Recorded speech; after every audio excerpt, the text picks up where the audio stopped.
മുഖ്യമന്ത്രി പിണറായി വിജയൻ വിളിച്ചു ചേർത്ത ഉന്നത പോലീസ് ഉദ്യോഗസ്ഥരുടെ യോഗം ഇന്ന് ചേരും. രാവിലെ മുഖ്യമന്ത്രിയുടെ കോൺഫറൻസ് ഹാളിലാണ് യോഗം. സംസ്ഥാനത്ത് വർദ്ധിച്ചുവരുന്ന ഗുണ്ട ആക്രമണങ്ങളുടെ പശ്ചാത്തലത്തിലാണ് യോഗം ചേരുക. സംസ്ഥാനത്ത് ഗുണ്ടാക്രമണങ്ങൾ വർദ്ധിക്കുന്ന സാഹചര്യത്തിൽ കഴിഞ്ഞ ദിവസമാണ് മുഖ്യമന്ത്രി ഉന്നത പോലീസ് ഉദ്യോഗസ്ഥരുടെ യോഗം വിളിച്ചത്. സംസ്ഥാന പോലീസ് മേധാവി മുതൽ ഐജിമാർ വരെ യോഗത്തിൽ പങ്കെടുക്കും. ഗുണ്ടാക്രമണങ്ങളും കൊലപാതകങ്ങളും വർദ്ധിച്ചിട്ടും ഇത് തടയാൻ പോലീസിന് കഴിയാത്തത് വലിയ വിമർശനങ്ങൾക്കിടയാക്കിയിരുന്നു. തലസ്ഥാന ജില്ലയിൽ പോലീസിനെ നോക്കുകുത്തിയാക്കിയാണ് ഗുണ്ടകൾ അഴിഞ്ഞാടുന്നത്.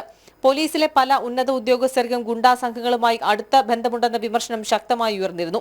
മുഖ്യമന്ത്രി യോഗം വിളിച്ച ദിവസം തന്നെ ഡിവൈഎസ്പി റാങ്കിലുള്ള ഉദ്യോഗസ്ഥരും പോലീസുകാരും ഗുണ്ടാ നേതാവിന്റെ വിരുന്നിൽ പങ്കാളിയായത് ആഭ്യന്തര വകുപ്പിനും പോലീസിനും കനത്ത നാണക്കേടായിട്ടുണ്ട്.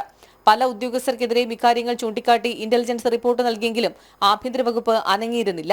ഗുണ്ടാ സംഘങ്ങളുമായും മാഫിയ ബന്ധമുള്ളവരുമായും പോലീസ് ഉദ്യോഗസ്ഥർ വ്യക്തിപരമായ ബന്ധങ്ങൾ സൂക്ഷിക്കുന്നതായും പണം സമ്പാദിക്കുന്നതായും ഇന്റലിജൻസ് ചൂണ്ടിക്കാട്ടിയിരുന്നു. ഭരണപക്ഷത്തെ പല ഉന്നതരാണ് ഇത്തരം പോലീസ് ഉദ്യോഗസ്ഥരെ സംരക്ഷിക്കുന്നതെന്ന വിമർശനവും ശക്തമാണ്. പോലീസിലെ ഒരു പ്രധാന പദവിയിലുള്ള ഉദ്യോഗസ്ഥൻ തന്നെ ഗുണ്ടാ നേതാവിന്റെ വിരുന്നിൽ പങ്കെടുത്തത് നാണക്കേടായ സാഹചര്യത്തിൽ ഇന്നത്തെ മുഖ്യമന്ത്രി വിളിച്ചു ചേർത്ത യോഗം വളരെ നിർണായകമാണ്. ജനം, തിരുവനന്തപുരം.